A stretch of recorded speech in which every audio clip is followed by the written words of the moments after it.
प्रकाश पाइला ओडिशार तृतीय पर्याय भोट तालिका मे 25 रे निर्वाचन आसंता मे 25 तारिख में 42 विधानसभा आसन में हेबाकु जाउछि निर्वाचन। तृतीय पर्याय निर्वाचन पर विज्ञप्ति जारी करा दैछि।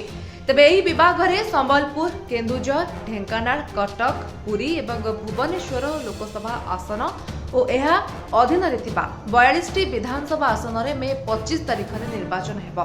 तेबे तृतीय पर्याय निर्वाचन में 95,41,797 जन भोटर मतदान साब्यस्त करेंगे। तेणु यही सबु आसन पर आज नामांकन पत्र दाखल आरंभ होई मे 6 तारिख पर्यंत चलिबो। गोटे दिन पर अर्थात मे 7 तारिख में नामांकन पत्र जांच हेबो। मे 9 सुधा प्रार्थी पत्र प्रत्याहार होई परिबो।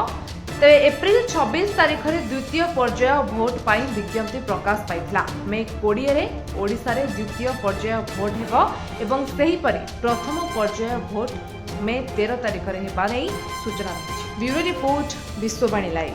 Start your day with exotic fragrance of Prasa deodorant body spray क्योंकि लग्जरी का दूसरा नाम है Prasa. Try today Prasa Exotica deodorant body spray. Be royal. For distributorship, call 9938886725.